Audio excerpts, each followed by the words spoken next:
Mr. Hess. Here. Mr. Dinkins. Here. Mr. Whelan. Here. Mrs. Dodson. Here. Mrs. Collins. Here. We would all stand and say the Pledge of Allegiance. I pledge allegiance to the flag of the United States of America and to the republic for which it stands, one nation, under God, indivisible, with liberty and justice for all. All right, at this time, we're going to have a presentation, Race to the Top update with Mr. Morgan and Heather Phillips.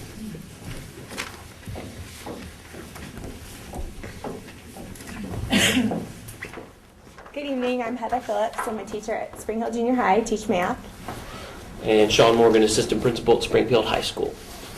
We're here today to update you regarding the Race to the Top Transitions Team meeting. Our notes for October, we start off with normally general information, just to remind you that it's available on the teacher webpage, on the community webpage, and on the student and parent webpage. That information will be a month behind because we like to approve our meeting notes before we post them. Megan Babcock, Lisa Hostetler, and Mary Meadows attended Race to the Top statewide conference on November 1st, and you'll be updated on the information that they received on that during that conference at next month's board meeting. Also, I talked to 1,000 kids, but this is so nervous. I'm trying, and I'm trying not to say so apologize. We have to do this program monitoring at the beginning of our meeting to make sure that our document is prepared to submit to ODE. So we do that as part of our team. And then in Part B, under our standards and assessment, Mr. Morgan's going to speak to you about that. There's basically a few areas that are outlined that we need to cover each and every day. We focused in on Part D. So we basically quickly reviewed Part B, which is standards and assessment. That's the curriculum area that Ann Phillips heads up. And we also went over the data to improve instruction, just kind of reviewed the goals real quick. That's a system that's coming that the state is going to roll out that isn't out yet. So basically we just kind of overviewed that. And the bulk of our meeting then on last time was about great teachers and great leaders. Here are a few things that happened at that meeting. Bill Burkett, our SLACT president, was invited in, and we kind of rolled out and let him know what House Bill 153 had to say. House Bill 153 basically makes it a requirement to set up your teacher evaluation system with these parts.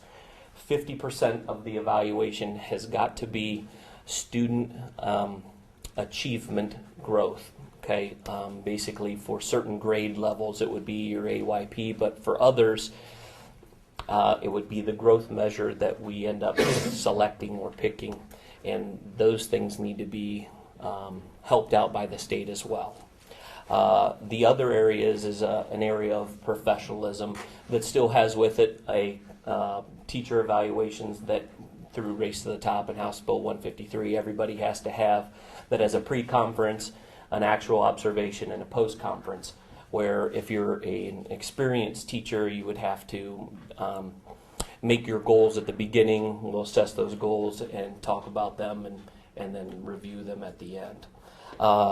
In addition to communication and professionalism, and those 50% have to be added up. You're going to be hearing in the news real soon, I would assume in about a week. I lost my train of thought. Just one quick second. Yes.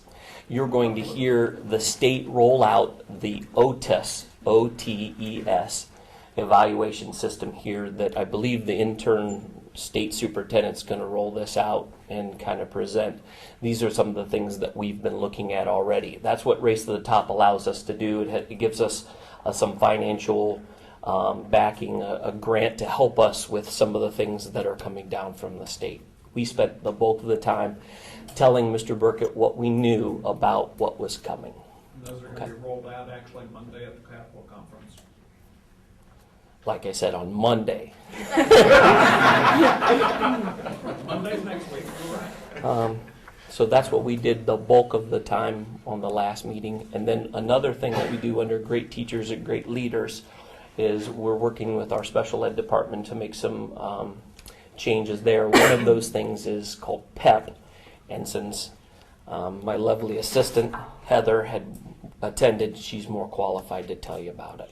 Yes, and I realized I need my hands. That's probably why I'm so, because I'm used to teaching like that. PEP is called Participation, Engagement, and Progress for Every Child. And from what I understand, and you have to bear with me because this is my own understanding of it, it has to do with a team of 22 teachers and 5 administrators. And we were invited as one of 15 selected teams in a 3-county region to have this opportunity. They're going to provide for us 3 days of full-day professional development, as well as the subs and the materials that we need for those conferences.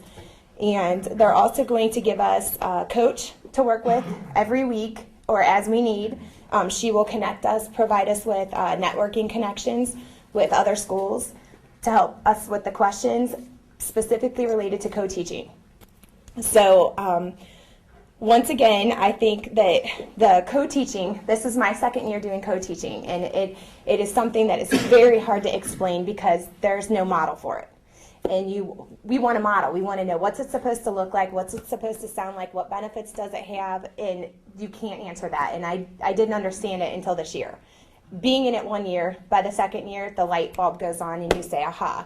I really agree. I think this is a blessing for us as a school district. We now have 27 people involved in this to see the benefits of co-teaching and all that comes out of it. I wish I had had it at the beginning of last year when we started this. They've provided us with principles of co-teaching, not just one model, but several models to let you take some guidelines from, use in your classroom. They encourage you not to get disheartened about the progress that you're making, understanding your partner teacher, identifying your strengths and your weaknesses, and how you can use those to benefit your classroom and your students' learning. They've also encouraged us to take the approach and understanding that every child, whether they have a learning disability or not, are all of our responsibilities. And that's something, if you've never been in the field, it's hard to understand. And when I say field, I'm talking the spec ed field. I was a tutor for a year before I started teaching, so I do have some awareness of that, but it was a huge eye-opener when you actually have those children in your room and what you can give to them. I've learned a lot from my partner teacher, and I know she's learned a lot from me, and I know that these students are making a huge growth difference with both of us there for them. I can tell you that these 2 opportunities, we've had 2 so far, they did give a little spreadsheet that said the do's and don'ts of co-teaching, which was really nice because we experienced all of them. And it was just nice. Now we can sit back and look at our other peers that are in our building that are co-teaching, and we can say, yeah, we've been there, and yes, that's normal. It's okay to feel that way. They've also given us some information on engagement and motivation. A lot of times the students with the disabilities can feel like our biggest challenge to motivate, which is why I think a lot of regular ed teachers get nervous, because it's very hard to take that responsibility on and believe that you can make them motivated. Every child can be motivated. So that was an exciting workshop. That was our last workshop that we went to.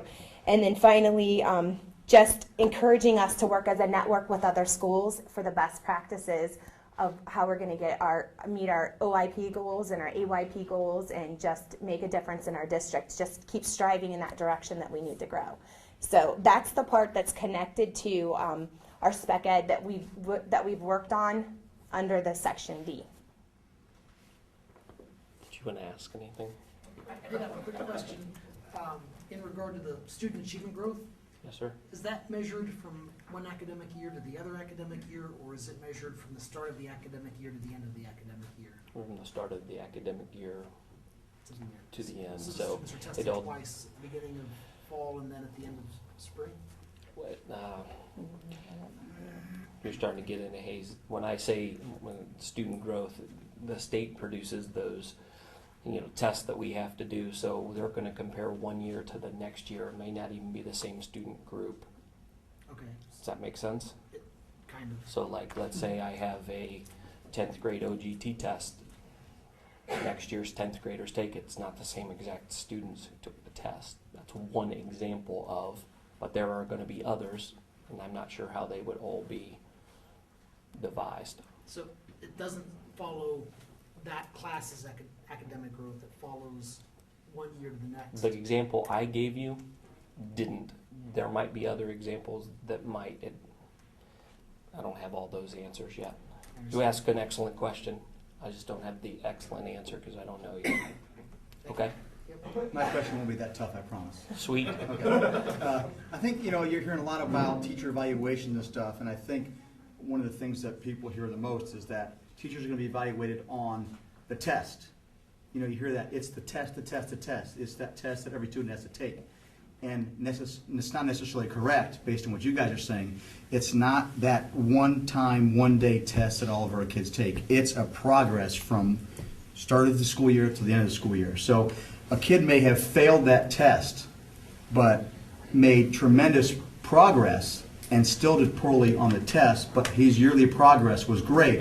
That's how that teacher's going to be measured, correct? There's going to be some components that will reflect that, yes. Right. As I gave you those 4 different areas, they have different weights to them, and we have to decide as a whole district what those weights would be. Okay. And one of the other changes that I did fail to mention was the teacher evaluation system basically is in line with the principal's evaluation system, where 50% is on student achievement, student growth. That's something that's in addition new, and then there's also 4 levels rather than just satisfactory and unsatisfactory or needs work. So those things are different. Okay? Yes. I know what AYP is. What is OYP? You said OYP? OIP? OIP, yeah. Uh, What is that? It's our Ohio Improvement Plan. Thank you. Chance, case really. Anything else? You said PEP. What was the P for?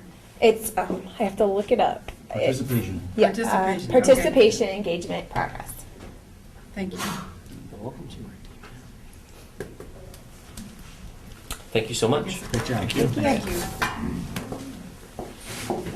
All right, with that, we'll move on to item number 5, presentation by Springfield High School.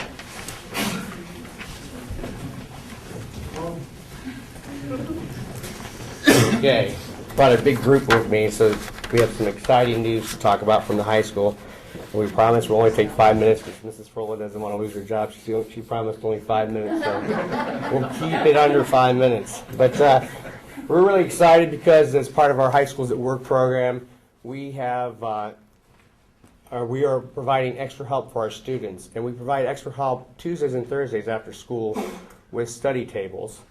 But we wanted to do something more, so we investigated, and this was about a year-long process of visiting schools, research, debating, plan after plan, throwing them away and saying that's not going to work. But we come up with a plan what we think is very good. We know it's not perfect, but it's called our Spartan Period Wednesdays. And what that is twice on Wednesday, a morning session and an afternoon session, we provide extra help for students, okay? But we also provide, we have the goals, you have them in front of you, I think. Our goals is to provide extra help for students so they gain a better understanding of what's being taught. We want to provide enrichment for students to prepare them for the next level after high school. So we provide like ACT help. We provide for the ASVAB test for military, technical school, vocational school. We also want to provide time for our teachers. Some of our teachers get to meet so we can figure out what we need to do better for our students. And we also, this is a time where we provide time for guest speakers to come in and talk about things to help our students become better citizens so they become productive community members. And what I brought with me is a group that's just they're gonna introduce themselves and to just tell what their experience has been so far with the Spartan period. So Noor Hindi. Hi, I'm a junior at SHS, and I personally, since the beginning of the year, my grades have improved a lot because of the Spartan Wednesdays, and like they've been a major help for me. Like, for example, I got help with my chemistry teacher, Mrs. Hannah, before a chemistry test, and we cleared some things up. It was just some one-on-one time with teachers that I was able to get, and I've also had time like with the vocational speakers, and it's just an awesome thing. Like, my GPA, I'm trying to get it up to at least like a 3.9, and I'm at a 3.78 right now.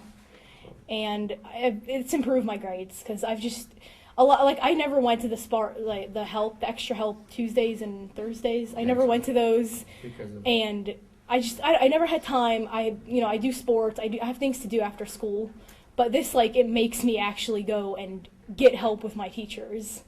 And, whether I like it or not, they're going to sign me up for it. And so, I have no choice with that. So. Okay. Well, we gotta keep on time for Mrs. Fuller. I'm Melissa Ferguson. I am a senior at SHS. Spartan periods, personally, I believe that, no, they're not perfect, but that's because they're new. But really, right now, it's already opened up a door for all of us, all the students. It's opened a door for a lot of opportunities. All the sessions that he mentioned they're offering, I've taken a few, and they've benefited me, especially the ACT, SAT prep. And I know from there I've been able to work more in my classes so I can get more accomplished, which is a big thing I needed. And in all, I would just really think that it's a very, very good start. And with more suggestions, and as this we get more used to this, we get more adjusted to Spartan periods, this can become a very great thing. So. All right, thank you. Very good. Hi, I'm Alex Chaplin, and I'm a junior. And Spartan periods actually helped me out a lot because I'm taking pre-calc, and I'm not the best with math. So at the beginning of the year in Chapter 1, I was failing pre-calc, like with a 59%. And so with the help of Spartan period, now it wasn't just Spartan period, but it definitely did help. I got one-on-one time with Doc Burgess, and she sat down with me and like helped me correct a lot of things. And by the end of the grading period this year, I got a 97 in her class.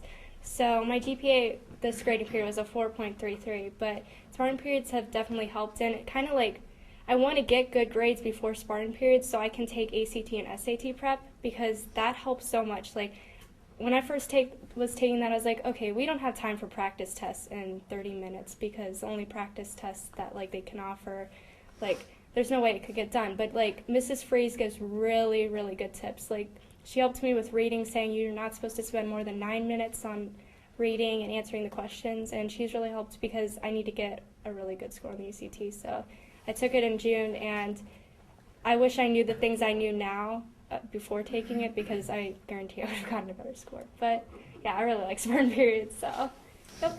Thank you. Hi, I'm Trent Chaplin. I'm a freshman, and I like Spartan periods because I'm in tech systems, and it's like a day-to-day basis where you do one thing at a time, and it's just helped me do that because I like to take my time on things. So on that video. And I'm in geometry, so I've been in that sometimes. And English I've struggled a lot with, and I've just gotten better at my writing with that. Thank you. I'm Alex Iwanchik at Springfield High School, and I tend not to turn my English in. But with Spartan period, it helps because I can get it done, and it just helps a lot.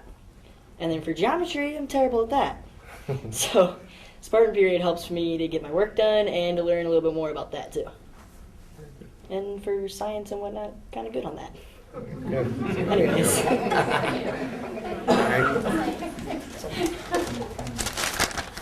I'm Vicky Kirby, a parent of Richard Kirby. When I talked to him about Spartan period, he told me it was nice knowing that he could have a chance to go to a class that he needs additional help in, or if he wanted to learn about a club that was offered to the school that we wouldn't have found out otherwise. It was also nice to know that he can go and hear from other colleges and hear what they have to offer if he's wanting to take that opportunity. I thought the guest speakers that they brought in about using someone else's identity was a real eye-opener. This was something I hear about a lot on the news. So I want to encourage all the parents to get involved and find out what their child is doing during their Spartan period, because I feel it's important to know what they're doing. Thank you. Any questions? It sounds like it's excellent for these students. It is excellent. And when they say everyone gets Spartan period and gets intervention, we mean everyone. Every student's scheduled for something.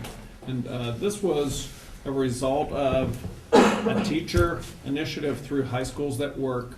It wasn't me pushing it or Mrs. Frola pushing it. It's something that the teachers came up with.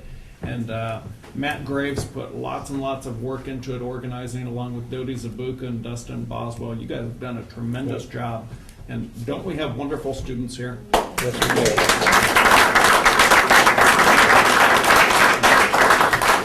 Question, Yes, Mr. sir. Graves, I saw in your notes and stuff you handed out, there's something about skills tutor. Yes. And I just had a question, I'm not sure if you can answer this or not, maybe Ann can, but is skills tutor available for every kid in our district? Yes. Because I don't know if all the parents in our district know about skills tutor, but I know my son who is in 3rd grade at Young, it's wonderful, and I think all parents should take advantage of it. It's internet-based, you go on our website, you sign up for it, you sign in, and it's just a tutor, it's math, it's English, and it just walks you through step by step, and he can't wait to come home and do skills tutor. You know, he likes to read, which is great, and we encourage him to read and stuff, but this skills tutor stuff's amazing, and we really didn't know about it until this year and stuff. And I'd just like to encourage all parents in the district to get on our website and check out skills tutor, because it's fabulous, it really is. Good point, Bobby. I love the guest speakers and the citizenship. I can't underestimate overestimate how important that is. It really, I think, helps broaden our students' horizons, let them know what's out there, and the importance of being involved in your community. I know I didn't have that during my high school years, and I think it could make a big difference in a lot of students' lives. And we encourage you, if you ever have any suggestions for guest speakers, you can contact us and let us know. But we're always looking for new ideas. We want to make this the best it can be for the students. We really do. Okay. I'm not Oh.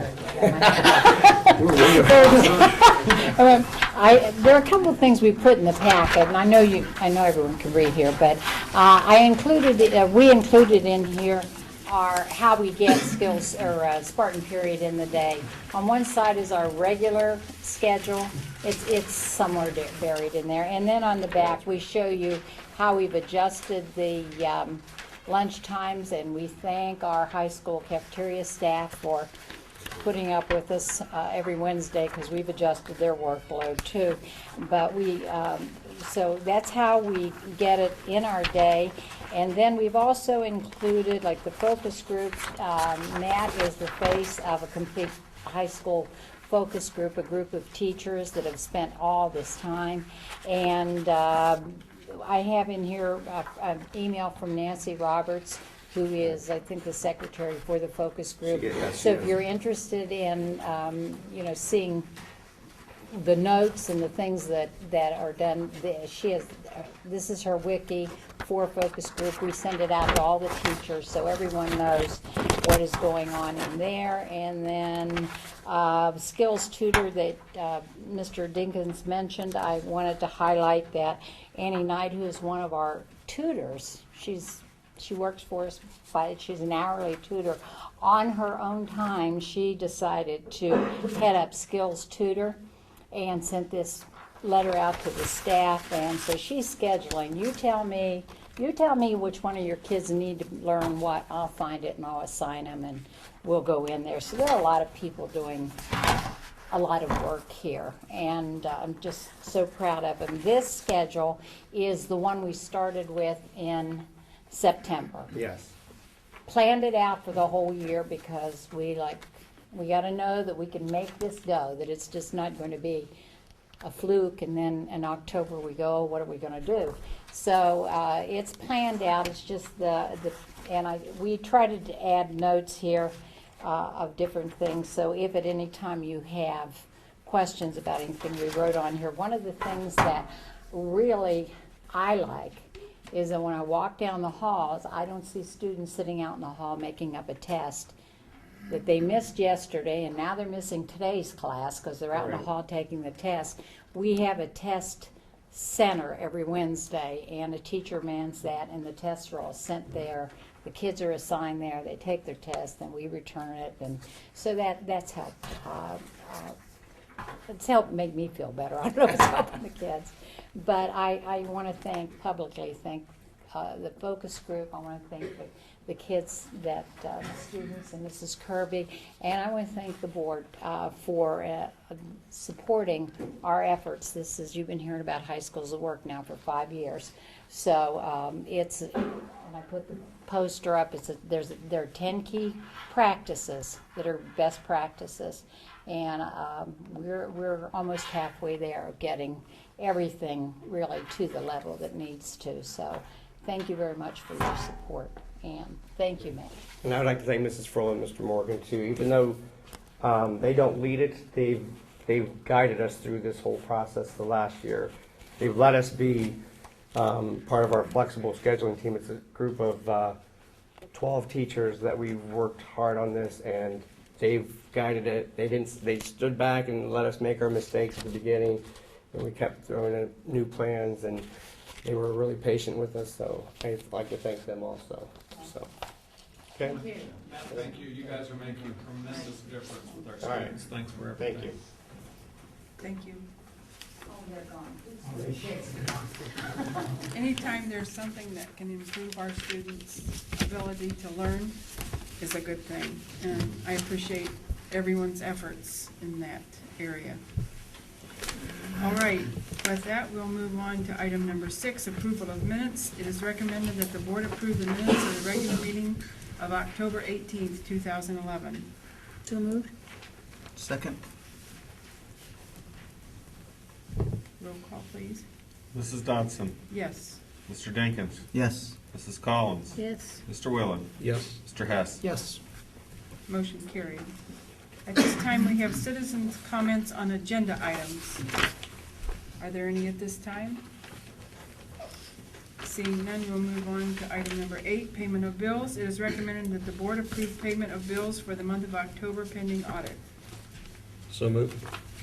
Second? Roll call, please. Mr. Whelan. Yes. Mrs. Collins. Yes. Mr. Hess. Yes. Mrs. Dodson. Yes. Mr. Dinkins. Yes. Motion carried. Item number 9, acceptance of financial reports. It is recommended that the board accept the financial reports from the treasurer for October 2011. So move? Second. Roll call, please. Mrs. Dodson. Yes. Mrs. Collins. Yes. Mr. Dinkins. Yes. Mr. Whelan. Yes. Mr. Hess. Yes. Motion carried. Item number 10, personnel. Approve Tina Hartong to receive the Spring Hill Junior High Student Government Supplemental Contract at 3% for the 2011-12 school year. Number 2, approve Tom Fleming as a volunteer Spring Hill Junior High Ski Club Advisor for the 2011-12 school year. Number 3, employ Deborah Johns as a classified substitute effective the first day assigned pending proper licensure. Number 4, employ Ralph McCulley as a substitute bus driver effective the first day assigned pending proper licensure. Number 5, employ the following as a 2-hour educational assistance per the negotiated contract pending proper licensure. Jamie Keller at Roosevelt, effective 10/17/11. Jackie Burkett, Schropp Intermediate School, effective 8/24/11. Ruth Dagg, Schropp Intermediate, effective 10/20/11. Number 6, employ Ashley Sabatino as a 2-hour cafeteria worker per the negotiated contract, effective 10/17, pending proper licensure.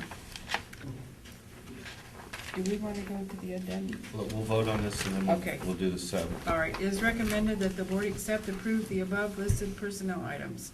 Classified openings are due to either resignations or retirements. So moved. Second? Roll call, please. Mrs. Dodson. Yes. Mrs. Collins. Yes. Mr. Whelan. Yes. Mr. Dinkins. Yes. Mr. Hess. Yes. Motion carried. Now we'll go to the addendum. Item number 7, under personnel, athletic supplemental contracts for the 2011-12 school year for the following, per the negotiated contract pending proper licensure. And I think everyone's got a copy of the agenda, so I'm not going to read all the names. Is that all right with everyone? Sure. Okay. Could I have a motion, please? Motion? Yep, I will. So moved. Second. Any questions? Okay, roll call, please. Mr. Whelan? Yes. Mrs. Collins? Yes. Mr. Dinkins? Yes. Mr. Hess? Yes. Mrs. Dodson? Yes, motion carried.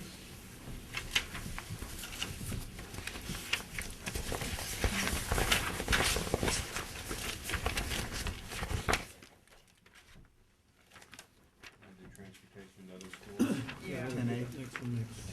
Yeah, okay, on the addendum. It is recommended that the board adopt the following resolution. Resolved that it is deemed to be unreasonable, uneconomical, and/or impractical under present conditions to provide transportation on our buses to Summit Academy, 2400 Cleveland Avenue Northwest, Canton. Be it further resolved that parents of students attending said school may qualify for an annual payment per child as prescribed by law. State average per pupil expended for transportation during the past year.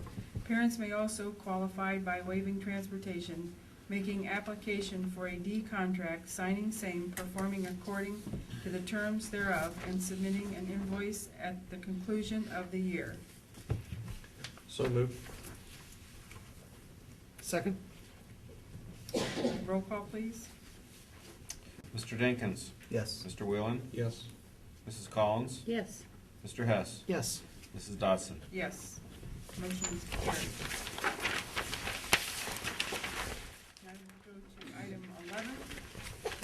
Approval of participation in the Virtual Learning Academy. It is recommended that the board adopt a resolution approving the participation in the Jefferson County ESC Virtual Learning Academy, an internet-based educational delivery system designed for grades 2 through 12, providing alternative educational options for students on individualized educational plans, homebound students, and for students in lieu of expulsion. So moved. Second. Any questions? Mrs. Collins? This is something that we've used in the past, an online program with kids who can't come to school. We switched to a different program this year called Plato that you approved that contract earlier in the year. What we found out is Plato is great for our regular education students. It doesn't work so well with our special ed students. Any other questions? Roll call, please.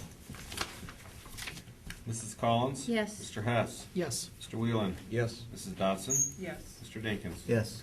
Motion carried. Item number 12, tax advance resolution. It is recommended that the board approve a resolution authorizing the advance of local taxes by the county fiscal office for the 2011 tax year, payable in 2012. So moved. Second? Roll call, please. Mrs. Dodson? Yes. Mr. Whelan? Yes. Mr. Dinkins? Yes. Mrs. Collins? Yes. Mr. Hess? Yes. Motion carried. And item number 13 is a review of new revised and replacement bylaws and policies. Should I read them, or do you think everyone has? Yeah, all of you have received copies of these policies and you received my notes. Are there any questions? These are just basically revisions because of the new laws that have been passed. Correct. Neola keeps us up Yeah, on this. we contract with Neola, which is a company that updates our policies periodically.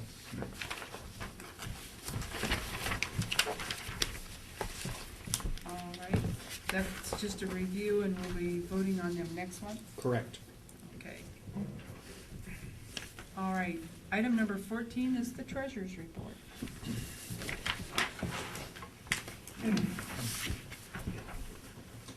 If you would pull out your budget versus actual, then I could be. We are in 1/3 of the year done right now. It's amazing. We got 4 months in.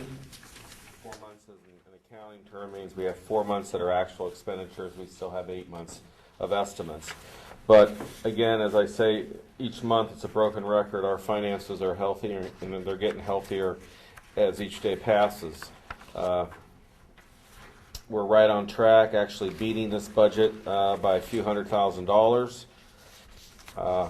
The only concern I have is the second half collections for personal property, real estate taxes that everyone pays in February. As I stated in prior meetings, this budget was developed with the assistance of the state auditors, and they were really aggressive on our real estate property, and I'm a little hesitant, but we're still going to beat our budget. The big news, though, is, and I think Mr. Stauffer's going to expound on this, is we're getting out of fiscal emergency. We've talked about it, since I've been here, but it's becoming a reality. November 22nd at 10 a.m. The auditor of the state of Ohio, I just got confirmation that he is going to attend. If anybody wants to come, I encourage you to. It's going to be in this room. Get here early, but it's an exciting time for this district to be able to state that we are the only district in the state's history to get out of fiscal emergency without a levy. And everybody should be proud of that in this district. I mean, the commission's kind of is in all of us, and so is our peers and neighbors around the state of Ohio. So I know I'm very proud to be part of this process, and very proud of everybody in this district and all the things that they did before I got here to put this in place. I mean, this is really a team effort, and everybody should feel really good about themselves because this district is on the rise. New school, healthy finances, good grades, good board, good residents, great kids. I mean, we should be very proud that we work and live in for Springfield Local Schools. That's it. Any questions? A lot of hard decisions were made by the board with the help of Mr. Stauffer. And I can't say how much that I really appreciate Mr. Stauffer because he's guided us through some really horrible places where we've had to close schools for neighborhoods that their school meant a lot to them, and it was very difficult to do that. We've brought back things for kids that have really made an impact on their education. And I think the board, yes, they did it, but it was at the direction of Mr. Stauffer and the treasurer's office. And I really appreciate that, and thank you for it. Well, thank you. Appreciate the kind words. I'd like to echo Mary Lou's sentiments and thank the administration. Also, really want to thank some board members that aren't here anymore, and they made some very hard decisions years ago that helped to get us out of fiscal emergency. And if not for those difficult, sometimes unpopular decisions, we wouldn't be in this position now. And also want to thank the Citizens Committee that's attended the commission meetings. I know they also had a very difficult and thankless job, and they deserve a lot of credit with helping us get out of fiscal emergency and improving our fiscal situation. I'd also like to say, echo what Mary Lou had to say, and one of the hardest things through all this has been that this community was built on neighborhood schools, and it defined this community. It was, I live in the Sawyerwood area, I live in the Roosevelt area, I live in the Lakemore area. For generations, that's how this was. And because of the current method of state funding, because of the economy, we have been forced over the past 10 years or so to rethink the way things are done in this community. And it's been hard. It's been really hard to make those decisions. And we know that, that it's been hard for the community to take this when we have done it. But we had tried to pass levies for new money years ago, and it was hard economic times. We understand people said we just don't have the money. And it forced us to rethink things and look at things differently. And it started with the kindergarten center, saved I think about $250,000 a year. And that was with Dr. Pecco was here. And then with Bill, it was the Lakemore. Very hard decision. It was tough for the community. That was $500,000 a year. That's $750,000 a year between those two. Busing, we went to state minimum. That was $400,000 a year. That's $1.15 million right there. Now, with the help of Mr. Stauffer and Dan Laskos and the bus garage, there's been some creative thinking, and we have gotten more students on the busing, which has been great. But it's hard, but that's what we've been forced to do, and that's what the community has basically been forced to accept. But it's just rethinking everything, and it's just the whole community has had to change, and we understand it's been hard for everybody, and we appreciate everybody's efforts, the parents, the students, the administrators, all the restructuring. But it's definitely, through all this, on top of it, the administrators and teachers and support staff have been able to achieve enough growth to have academic excellent ratings for the last 3 out of 4 years. That's a testament to the people that work for this district. And as Mary Lou said, we sit up here and we approve recommendations that come from Mr. Stauffer or Chris, or that through them come from administrators. And they're what keeps this district where we're at right now, and we really, really do appreciate all the hard work of everybody that works within this district and all the parents. And, Mrs. Frohl, the lady that set up the skills tutors thing, just everybody that works so hard, we appreciate it. So, thank you. I'll never forget the night that we made the board made the decision to close Lakemore School, and that was a tough decision. Nobody liked it. Everybody knew it wasn't going to be fun. But ultimately, deep down in our hearts, we knew it was the right decision. It was the best decision for kids, because we could close a building and save programs for kids, and that was the bottom line. So we did what was best for kids, and it did save $500,000 a year. And here we are, 3 years later. That's a lot of money. Absolutely. So it's been a lot of hard work, and it's been a lot of sacrifices on a lot of people's parts. So we appreciate everything that everybody's done. All right, with that, we'll move on to the business manager's report. I didn't pass out a food service report, but they did an excellent job in October. They made about 10,000 in the black. So again, it looks like a good year for the cafeteria. Maintenance is doing well on the buildings. One of the things that, talking about the cafeteria, talking with Chris, and just the new high school is going to get new software for the cafeteria for point of sale service, where we have computers, kids have a code, their photo ID comes up when they go through the line. It's for free and reduced lunches, but parents can prepay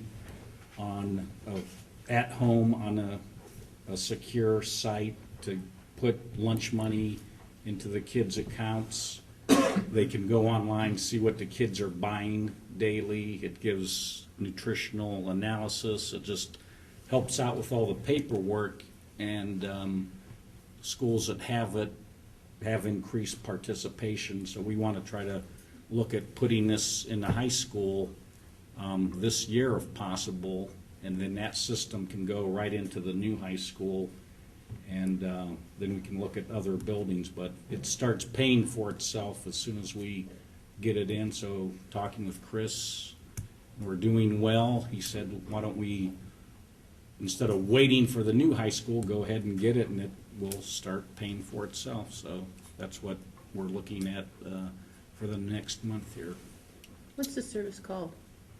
What's the service? There's Lunchbox, there's Mealtime, there's Meal Magic. There's a lot of software out there. So Okay. we're talking with probably the top 3 in the area that are at other buildings or school districts. So Will that be this school year? That'll go in? yeah, we'd like to get it in. It's possible to get it in even like in January. Will that be a swipe card or a key code? Number? Most people are using a code, a 4-digit code, and like I said, when they enter the code on a computer screen, their photo ID comes up, so they can't try to, enter a non-code that, unless they're a real hacker. We do have smart kids at Springfield. So what's the backup if that goes down then? And the kid has credit on his account, but he doesn't have money in his pocket, and it goes down. How does he get his lunch? Is there backup plan for that? There can be charges and It could turn into, that's happened before. And one of the benefits, you hear about shared services, and one of the benefits of having people in different schools is best practices. Before the meeting, Cynthia told me not to tell, or she was joking, of course, but, I mean, this Spartan period obviously is something I'm gonna go back to Magater and say, hey, to our curriculum people, take a look at this. Well, when I come over here, we put in a new system for in the cafeteria, and especially at the high school, because we understand there is a sizable amount of kids in every district, and it's going up, unfortunately, a free and reduced lunch. And in high school, it's difficult. I mean, imagine if yourself at 16 years old, and you want to buy a lunch, and it's a free and reduced, the old tickets, and no one wants to get teased or whatever. So what we found is through these systems, everyone's the same. Nobody knows whether you're on free or reduced. A paying student or a reduced student or a free student still goes up and punches the 4-digit code. And we're finding that the kids that need the nutrition the most are eating a lot more. And it benefits the children. And it benefits the district because we get reimbursed from the federal government for the free and reduced lunch. And everyone wins. So it's like, why not do it? And these systems aren't that expensive. And I'm fairly confident that we'll pay for this in the first year of operation. Great. And just roll right over to the new school then. Right. Yeah. What we found out here is we have a lot of kids who are on free and reduced lunches who don't get a lunch because they don't like the stigma of being on a free and reduced lunch. So this is going to eliminate that ticket. Great. I'm familiar with mealtime, and that's a finger swipe. Is that on mealtime? you can get card swipe, fingerprint, code, all different sorts. Yeah. A couple of the different districts I've been at, we used was number code, and even the little kids, it was amazing how quick they learned their number codes, and they go through the line quite quickly. At first it's slow, but once they learn it, it's pretty quick. So is the goal then, if this is successful at the high school, then to introduce it at the other schools? Yeah. I've watched kindergartners at Magater go through codes like it's Oh, yeah, It's amazing when they want a cup of ice cream, they know that code. That's true. That's true. And the best part about it as a parent is in the old days, you give your kid $20 and the child would come back by Wednesday and say, I need another 20. And we had situations where parents would call us, we would bring it up and say, your kid had 8 cheeseburgers yesterday, and oh, by the way, he probably gave out 6 of them to his buddies. Because the kid, the child wasn't paying for it. Well, it's amazing how quickly that child eats his 1 cheeseburger and his, it's a good monitoring system. So then as a parent then in the district, you can go online and just basically give your credit card Yes. and Preload just it. Like a PayPal. prepay and go. You can, or you can still give your child $20 and they can give it to the person, and they can deposit it in an account, and then they get their money. There's multiple ways of doing it. Yeah, because there's probably a lot of parents or some parents that don't have computers or. Right. So if you prepay and you say you load up $100, Mm-hmm. is your kid going to start going through the $100 giving candy to all of his friends and stuff? Can he do that for the day? There are, I think there are restrictions. That's to what I was the curious about, parents can- restrictions. Well, you can make restrictions on the system, but it's amazing when a parent goes into the system when a kid again buys 8 cheeseburgers and it doesn't do it again. I mean, unless the parent wants to feed his buddies. Right. It's a choice issue, but it's a visibility issue more than anything. The parents, there's no arguing anymore. They can still use cash though, correct? Sure they can. Okay. Great. Sounds good. Sounds interesting. That's all I have. Any questions? You ate up all my time, Chris.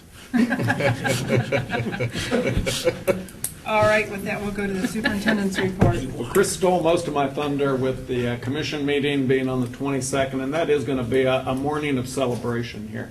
It's a proud moment for the district. It's going to be a prouder moment 5 or 10 years from now when we're still out of fiscal emergency. Our plan is to get out and never go back. So Chris and I are going to continue to be tightwads, I guess is the word, and we're going to watch every penny just like we have for the last 4.5 years here. We don't want it, the easy part's getting out, the hard part's staying out, especially with the way state funding is right now. We don't want to have to go back to the voters for additional money anytime soon. We want to make the point to voters, and we've said it for going on 5 years now, that when we go back for additional money, we want the voters to know that we really need it. And we won't go back until it's really necessary. So that's going to be a nice day. So everybody's invited. We had waiver day on election day this past Tuesday in the district. It was professional development for teachers throughout the district. Schropp, Spring Hill, and the high school were over at Neo-UCOM in their conference center learning about grading with Ken O'Connor. World-renowned speaker on that. I was there for a couple of hours, and it was very, very good. What was really interesting was to see the collaboration between teachers and the dialogue that was going on about education and grading practices and the connection between learning and grading. And sometimes there's not such a great connection. But our teachers are very concerned about it, and we want there to be a direct correlation between what the kids are learning and what grades they are getting. At the elementary level, they're learning about the new content standards that are coming out, and that went very well also. As far as construction goes, if you've been by the property on Canton Road, footers are being poured and going in. There is a lot of work going on out there. Utilities are going in. I walked the site with Jeff Fullerman yesterday, and I had the muddy pants and boots to show it. I asked Jeff, though, how long do the footers take to dry? And he said a couple of days. And I said, well, when do we see the buildings start to come out of the ground? He said, they will start laying block as early as sometime next week. So they won't wait for all of the footers to be poured. There are about 6 different areas and, that they're pouring footers, but area 1, I'm guessing, is probably about done. And when that dries, they'll start laying block as they pour footers in other areas. So it's really, really neat. It's starting to move. Great. They will do construction all through the winter? Absolutely. That was part of the bid package, was to do construction all winter long. They have to winterize it. So the contractors are aware of that. I got a note from Nancy Michael, our high school art teacher, today. Wanted to invite myself and the board and anyone else who would like to attend. On December the 1st in downtown Akron at Lock 3, the senior art students will be unveiling their canvas that they do every year at 7 p.m. The Spartanaires will also be singing at Lock 3. And she also wanted to know that that is Springfield night, and ice skating will be offered to anybody who is interested at a discount rate. So if you can make it, that's a really neat evening. Winter sports will be starting very soon. That's hard to believe, but the fall sports season is over. We had the athletic awards last evening.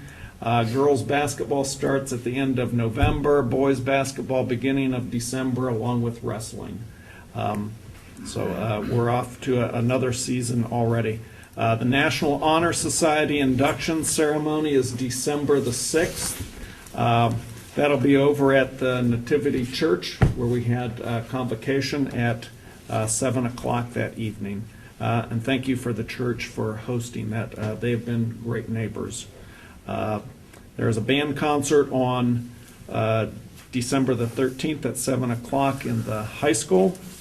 And we won't see all of you until December, so everybody have a happy Thanksgiving. Any questions? Okay, thanks. Okay, items worthy of your note, dates to remember. November the 15th, Roosevelt Elementary Conference, 4 to 7 p.m. And it's not on here, but I will say it again, November 22nd, 10 a.m., the commission meeting here in the boardroom. November 24th and 25th, Thanksgiving vacation, no school. November 28th, conference comp day, no school. December 20th, next regular Board of Education meeting at 6 p.m. December 22nd, winter vacation begins, and January 3rd, classes resume. At this time, we have citizens' comments. Does anyone have any comments this evening? I would like to say that next week, the School Improvement Institute conference is in Columbus, Thursday and Friday, and 5 of our teachers are presenting. 2 of them are in 2 different presentations. We're presenting on the 9th grade, the transition program for 9th grade, High School 101, and everything that goes on with that. And Mr. Boswell, Mrs. Novicki, and Mrs. Ibuka are presenting on our, I don't know what to call it anymore. They did a use of technology inventory last year and presented at a conference, and Dan Stacy, who's one of He does technology and career tech. yeah, he's with the board, the Ohio Board of Education and, or Ohio Department, and he is he oversees the high schools that work funding, and heard them, and because of that, he's invited them to 3 different conferences, so they get to present again, so I like to celebrate when that news for Springfield gets out. One thing that I forgot, when we talk about great things that are going on at our high school and in our district, but especially at the high school, you hear us talk about high schools that work, and the goal always has been to improve things for kids, but also become a school that others want to emulate. We have a meeting coming up with the Ravenna City Schools who want to come and do a visit here because they are interested in high schools that work and have heard about the amazing work that's going on at Springfield with the staff there and Mrs. Frohl and Mr. Morgan. So it's that's a proud moment for us also. That's great. Anyone have anything else? Board members? Yeah, I would just like to say congratulations to Dave and Bobby, and very, very glad that you guys are coming on board and this district's in good hands. So I'll miss it, but it's good to go away knowing that 2 great guys like you are going to step into place, and I know you guys will both do a great job. So Appreciate that. yeah, thank you guys very much. Thank you to our camera crew as well. All right, with that, it is recommended that the meeting be adjourned at this time. So moved. Second? Is that Glenn? Yes. What's Okay, the roll time? call. 8:59 or 7:59. 6:59?